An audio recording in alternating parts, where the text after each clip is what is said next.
Et maintenant, nous recevons Thomas de Dorlodo pour le film Fly Spiti. Thomas, bonjour.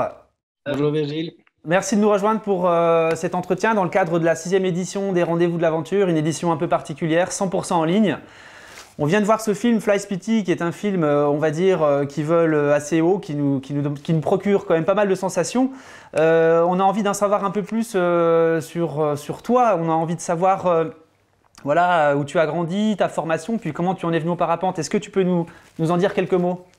Oui, alors, donc moi, je suis pilote de parapente professionnel. Je suis belge d'origine, ce qui est quand même marrant pour un pilote de parapente pro parce que la Belgique, c'est un peu plat. On n'a pas beaucoup de montagnes, contrairement à chez vous. Mais voilà, ça fait maintenant 15 ans que j'ai la chance de vivre de ma passion, de voyager un petit peu partout autour du monde à la recherche de spots de parapente pour faire des films, des documentaires, pour essayer de battre des records, repousser un peu les limites de mon sport. Et du coup, ouais, le parapente m'a fait voyager un peu partout. Et bon, cette année, c'est un peu plus calme, mais ça nous permet de travailler sur d'autres projets, d'attaquer d'autres choses. Et le film Fly Spiti, c'était un peu un rêve, c'était d'aller voler dans l'Himalaya indien.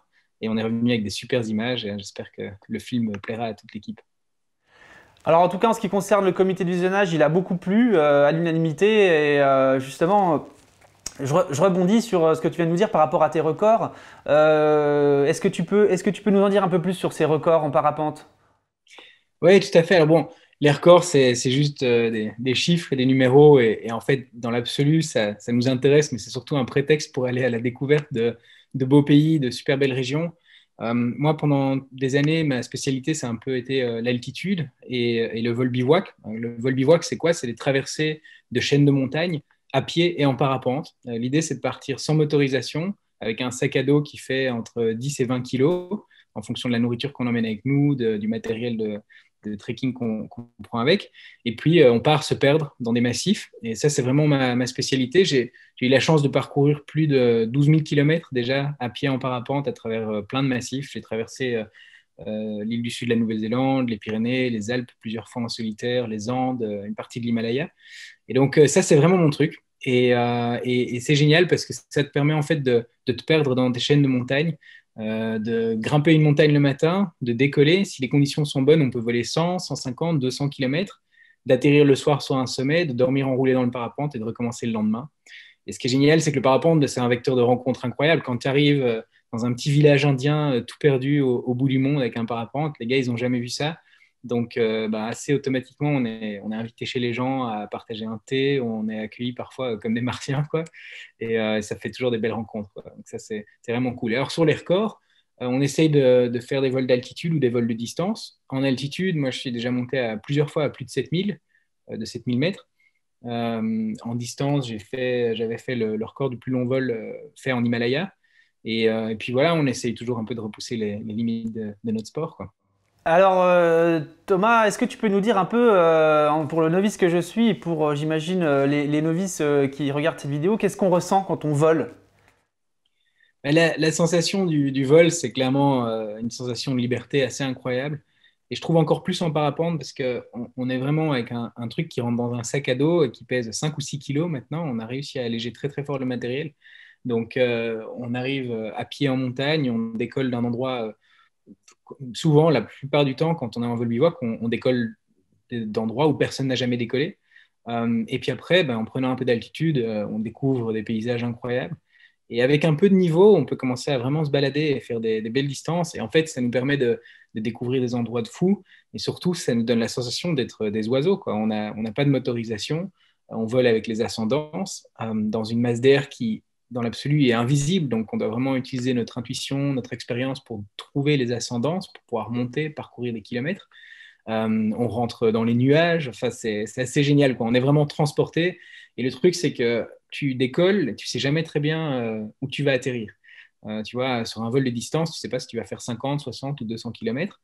Et donc, c'est chaque fois des belles découvertes et on rentre dans des endroits où on n'irait pas autrement.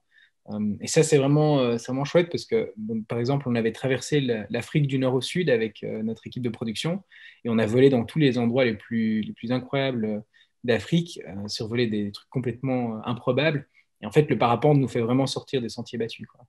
Alors, tu nous disais que tu avais l'impression d'être un oiseau. Si je comprends bien, est-ce que les oiseaux sont aussi soumis aux mêmes contraintes que les parapentistes? Ils suivent des itinéraires précis, ils se servent de cette masse d'air invisible pour, on va dire, se déplacer d'un point A à un point B.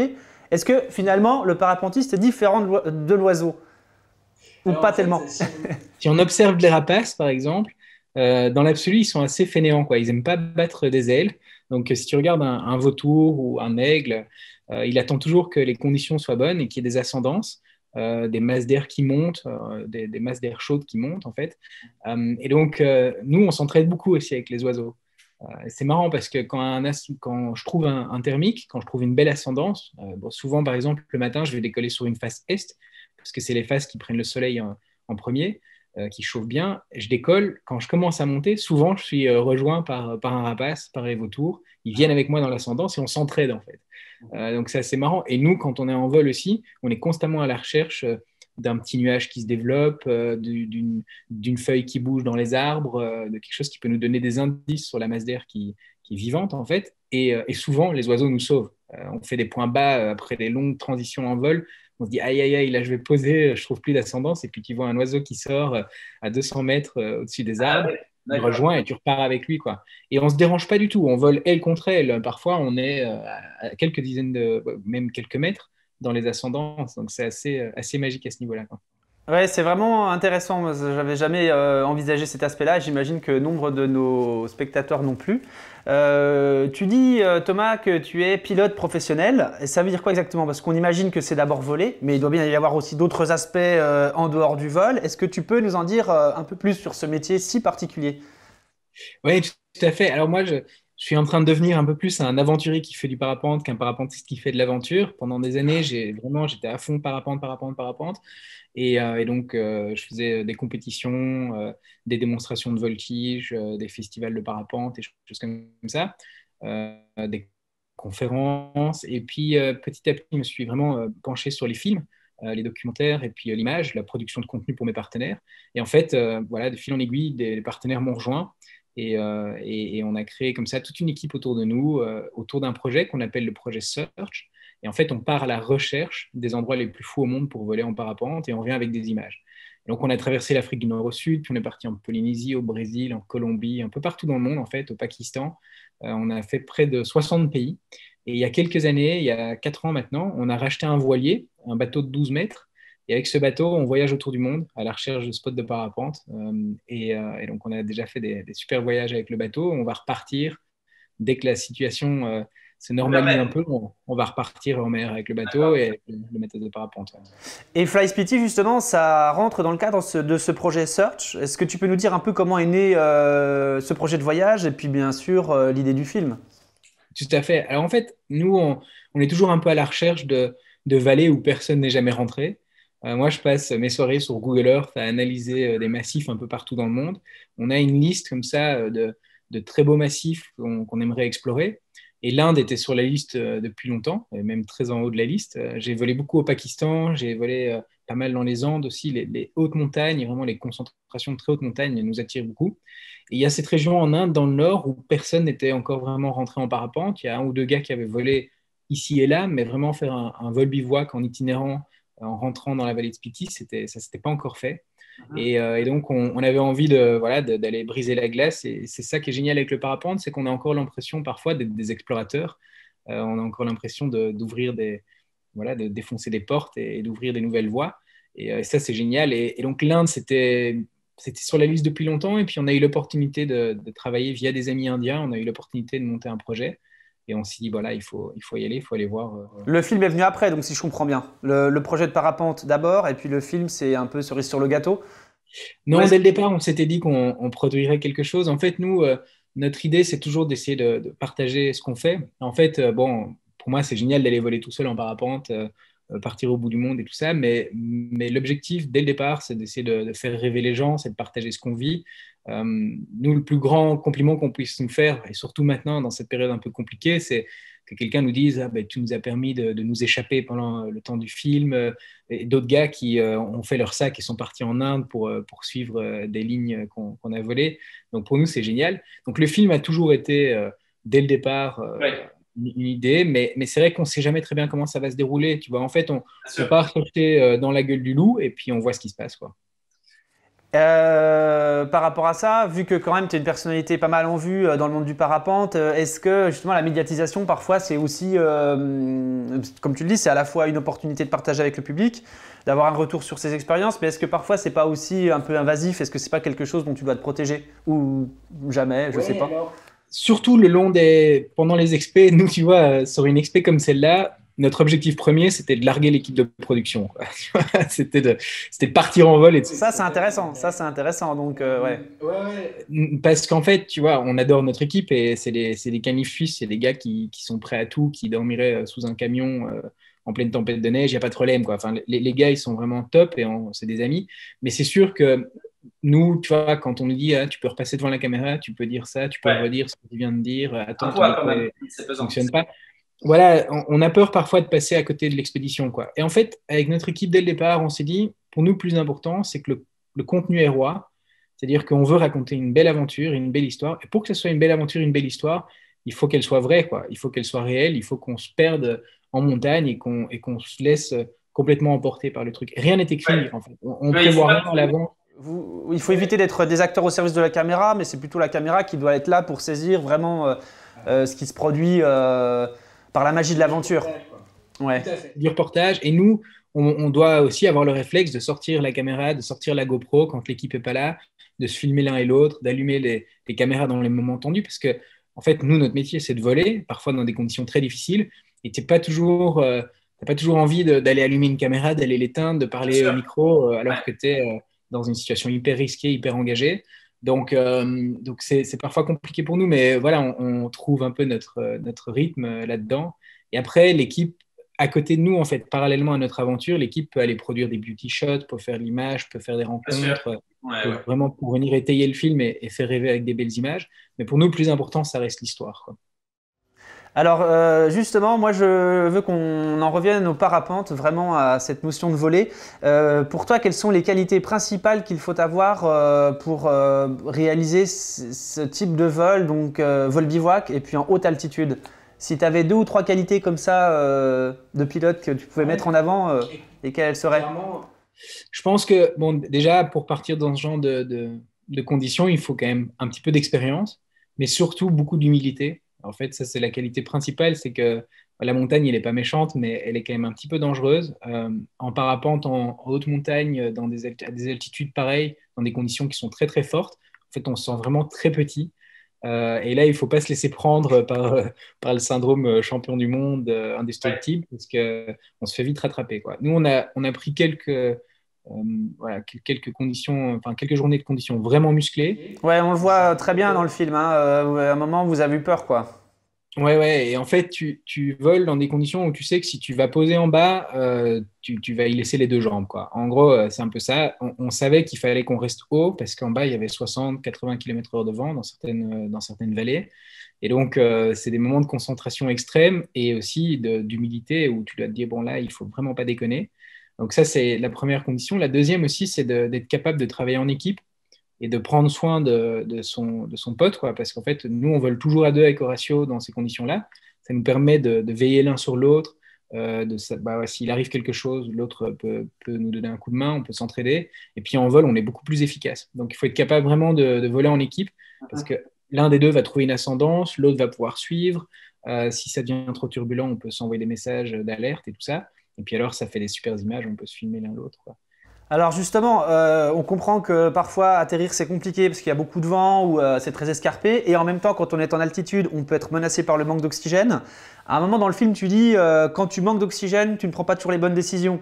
Alors finalement est-ce qu'on ne se retrouve pas dans des situations parfois très très compliquées où il n'y a pas de bonne décision, il faut juste continuer d'avancer et puis advienne que pourra. Voilà, en fait, il faut assez bien se connaître, quoi. Horatio et moi, on a tous les deux eu des gros épisodes d'hypoxie au Pakistan. où moi j'ai presque perdu connaissance. Horatio, il était plus capable de parler. On s'est mis dans des conditions quand même vraiment tendues. En fait, le truc, c'est que tu le sens pas venir. Tu décolles à 3000, 3500 mètres d'altitude et tu montes à 6000, 7000 en parfois un quart d'heure. Donc, c'est pas comme en haute montagne où C'est progressif. Là, c'est très rapide, c'est violent, c'est un ascenseur, quoi. et en plus, tu te sens bien. Quand l'époxy débarque, tu te sens bien, tu commences à chanter, à raconter des histoires, tu trouves tout super beau. Tu vois, donc, ça, vraiment, tes barrières et tous tes sens sont un peu amoindris et tu fais moins gaffe, quoi. Tu es dans un état d'euphorie qui peut être très dangereux. Et donc, moi, j'avais même mis un moment sur un papier sur mon cockpit si tu chantes, c'est que tu dois descendre, quoi. Parce que je chantais vraiment en vol au Pakistan, je commençais à chanter, truc que je fais jamais en vol, tu vois. Et du coup, voilà, c'est des petites. Bon, maintenant, au Pakistan, quand on passe au-dessus de la barre des 7000 sans acclimatation, on a de l'oxygène avec nous. Et on utilise même un petit capteur sur notre oreille pour voir la saturation d'oxygène dans le sang. Et donc, on a une alarme au cas où on descend en dessous des 70% de saturation, ce qui Ah nous ouais. permet en fait de maîtriser pas mal le truc, quoi. Ouais. Mais en Inde, on partait très léger et à l'intuition, et donc on s'était donné des limites. On savait qu'en dessous de 6000, on réagissait assez bien si on restait pas trop longtemps. Et puis comme on dormait à 4000, ben, chaque jour, on était un peu plus acclimaté, on pouvait se permettre d'aller chercher un peu plus loin, quoi. Mais il D'accord. fallait être très prudent. Et puis en Inde, il faisait extrêmement froid aussi. Plus froid qu'au Pakistan, pour une raison que j'ignore, mais à ce moment-là, vraiment, il faisait très très froid. Et donc quand tu enlevais un gant pour sortir une caméra, tu te gelais la main, hein. Ouais, très rapidement. Euh, Ouais. dans le film, sur un autre aspect dans le film, tu dis, face caméra, je cite, j'ai l'impression que le monde devient un peu fou, c'est bien de s'en écarter un peu. Qu'est-ce que tu veux dire par là? Est-ce que tu peux nous en dire plus sur ce que tu penses à ce moment précis? Ouais, c'est vrai que, tu vois, ça fait quelques années, et puis bon, maintenant avec ce qui se passe, c'est encore plus fou, j'ai l'impression, mais c'est vrai que plus je pars en vol bivouac et plus je m'éloigne, ou pas, ou quand je pars en mer, dans des longues traversées, ou en vol bivouac en montagne pendant longtemps, chaque fois que je reviens et que je retourne dans une ville ou que je reviens à la civilisation, je trouve ça très violent. Tu vois, enfin, ça m'agresse, quoi, vraiment. Et donc, petit à petit, j'ai développé un peu, bon, je suis un petit peu un solitaire dans l'âme, ça je le reconnais. Mais je prends un peu mes distances. Voilà, je vis à la campagne, je passe beaucoup de temps sur le bateau, j'aime la solitude. J'ai fait une transatlantique en solitaire. Ouais, j'ai l'impression que ça tourne très vite et que le monde est un petit peu fou, quoi. Et je pense que ça ferait du bien à beaucoup de gens de sortir un peu dans la nature, de s'évader un peu, de s'échapper, de pratiquer des passions en plein air, tu vois, pour prendre un peu de distance parce que parfois c'est un peu inquiétant, je trouve. J'ai encore quelques questions, mais il faut qu'on aille un peu plus vite parce qu'on est déjà sorti du temps imparti. Mais voilà, hein, je voulais te demander, alors, quelle part as-tu pris dans ce film? Est-ce que tu as fait des images? Bon, sans doute que tu as fait des images avec la GoPro quand tu étais en vol, mais encore, de quelle manière as-tu été impliqué dans ce film? Bah alors là, sur la réalisation, c'est vraiment le travail presque exclusif de Benoît Delfosse. Disons qu'on lui a laissé carte blanche parce qu'on aime vraiment ce qu'il fait, et puis c'est comme ça qu'il fonctionne le mieux. Ceci étant dit, moi j'ai fait des études de réalisation cinématographique, donc en fait j'ai un master en réalisation ciné et en photographie après des études de communication. Et donc, on est constamment, d'ailleurs avec toute l'équipe, avec le photographe, avec les caméramans, avec l'ingé son, on est constamment en train de discuter entre nous et en train de se donner des idées, de rebondir sur des trucs, dire ah, ça peut être intéressant, ça l'est moins, qu'est-ce que tu penses de ça? Et donc, c'est un travail d'équipe. Et dès le départ, toute l'équipe est impliquée. Mais Benoît, cette fois-ci, avait envie de faire quelque chose d'un peu plus personnel, de rentrer un peu plus dans la tête des pilotes, d'un peu plus les faire parler, que ce soit pas juste gros et méchant, on va essayer de casser des records et on est des durs. C'était pas du tout l'idée, c'était plutôt d'expliquer quelle était notre approche, notre passion. C'est un peu plus deux pilotes avec un peu de maturité ou en tout cas un peu un regard sur les années précédentes Dans et qui raconte. l'intimité des pilotes, ouais. Voilà, On le tout à ressent, fait. ouais. Et je trouve qu'il a bien fait son boulot. Et puis, en plus, on était sur des budgets hyper réduits, quoi. Vraiment, les gens pensent souvent qu'on a des hélicos qui filment, des grosses, grosses productions. Mais en fait, c'est homemade à fond, quoi. Il a monté ça sur son petit ordi, tout seul de son côté, avec des budgets hyper réduits. Donc, on est vraiment content du résultat. On ne s'attendait pas à un retour aussi chouette. On a fait plein de festivals cette année. non, c'est très cool. Franchement, Alors, il me motive pour la suite. Ouais, ok. Encore 2-3 questions, mais très rapides, puisqu'on pourrait rester des heures à discuter avec toi, c'est passionnant. Est-ce que tu peux nous parler de ton meilleur souvenir de pilote? Mais vraiment, très rapidement, dans ta carrière de pilote, 15 ans de parapentisme, ça Ouais. doit... Ça se dit parapentisme Alors, d'ailleurs, ou on dit 15 ans de parapente? parapentiste. De parapentisme, ok, d'accord. Non, on dit 15 ans de volant parapente, 15 ans de. Alors, Ouais. Mais Est-ce que tu as un souvenir là qui ressort comme ça?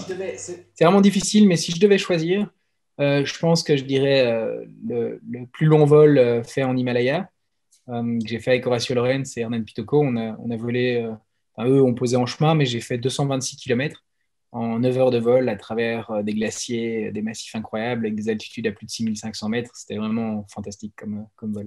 Et si tu avais un message à faire passer aux jeunes qui nous regardent, et aux moins jeunes aussi, quel serait ce message? Mais je pense que, tu vois, moi j'ai vraiment la chance aujourd'hui de vivre de ma passion. Les gens me demandent d'ailleurs souvent, mais comment tu as fait pour vivre de ta passion? Et en fait, la question, elle est dans la réponse, quoi. C'est la passion. Donc, je pense que si les gens sont passionnés ou ont des centres d'intérêt, des choses qui les attirent, qui leur parlent, dans le monde de l'outdoor ou ailleurs d'ailleurs, hein, bah, il faut suivre ses passions, quoi. Il faut suivre ça. Je veux dire, la vie, elle est trop courte pour passer à côté. Et donc, voilà, je motiverai les jeunes à suivre ce qui les porte et ce qui les pousse et ce qui les motive. On va terminer sur ces très belles paroles. Merci infiniment Thomas de Dorlodo d'avoir joué le jeu de cet exercice de questions-réponses dans le cadre du festival Les Rendez-vous de l'Aventure. Et j'espère qu'on te retrouve très bientôt en chair et en os dans le Jura pour un projet parapente ou dans le cadre du festival. yes. Ça Merci. serait super, génial. À très bientôt, merci beaucoup. Et si ce film vous enthousiasme, n'oubliez pas de voter pour le prix du public sur notre site internet www.rdv-aventure.fr.